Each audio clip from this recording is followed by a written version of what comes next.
Hi guys. Okay, so I'm going to show you one other option for coloring your coffee filters, which this is the one that's with a dye. Now, before you even think about starting with this one, you need to ask your parents or whoever owns your house if you can do this, because one, it's actual dye, so it's going to be something that it will, if it gets on your clothes, it's going to stain your clothes.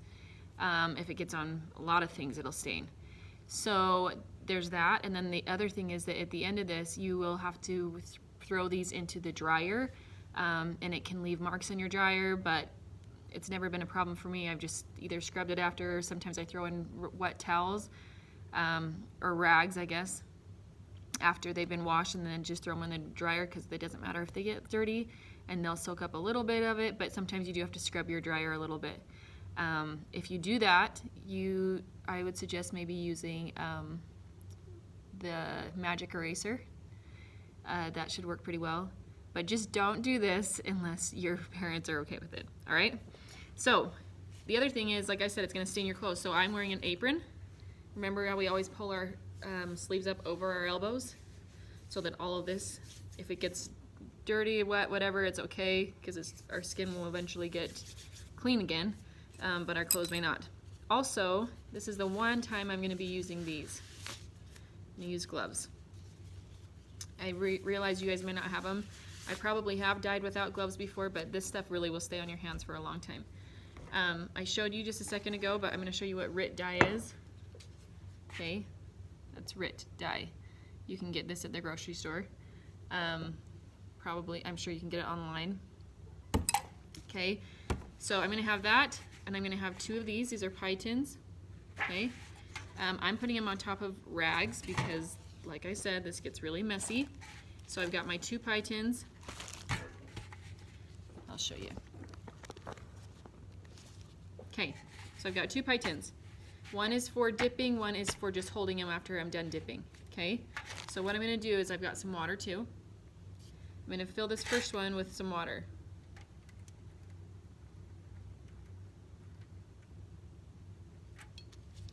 All right, and then I've just got I've got a popsicle stick. You can use anything you want to stir. Sometimes I'll even just use my finger. It doesn't really matter, but it's up to you. And then you've got your coffee filters. I'm gonna get some out and ready before my hands get all dirty and wet. And when we do these, sorry, looks like it's a little too bright. When we do these, you can do these in like a couple chunks. So what I do is you just kind of pull from the inside. So I just stick my thumb on there and pull it out. And there might be one in there, there might be a couple, there might be two, there might be three. It's okay if there's little chunks, but you don't want to do probably a huge chunk altogether. So I'm just going to get these prepared, get some chunks out, get them ready to go. Okay, just have a pile over here. Oops, got one in there. That's okay. All right, so then I have to choose my color. I'm just going to go with this red. Shake it up. Actually, this one's right open. Shake it up because it might be more watery at the top, so just shake it up really well. Make sure that this is on really tight. I'm going to put some in there. It goes a long way. I kind of put a lot in there. That's fine. The more you put in there, the darker it'll come out. And I'll show you also what it looks like to mix them too. So first one, I already got it wet on accident. I'm going to just dip that in there. Just make sure that it goes on top. Okay. When I pull it out, it's this color. Okay, so I'm going to squeeze that over this. Make sure you squeeze it over this. You want to get as much water out of it as possible so that it can just be a little bit dry already. Okay, see that? Now it's okay if it's wrinkly because once it goes in the dryer, it's also going to be wrinkly. It's going to be real wrinkly once you get it out of the dryer. So this is kind of going to be pinkish. I'm just going to add a little bit more red. This should just make it a little bit darker.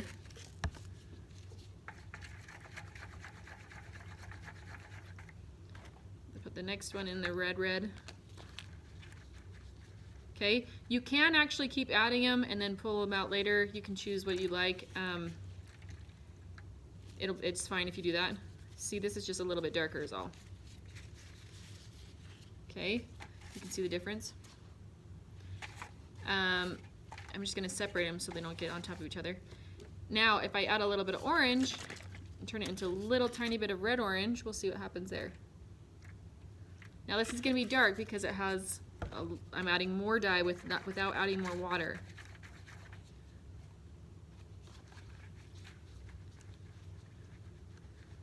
Okay, so you're not going to see very much orange in it, but it is a more orange color of red.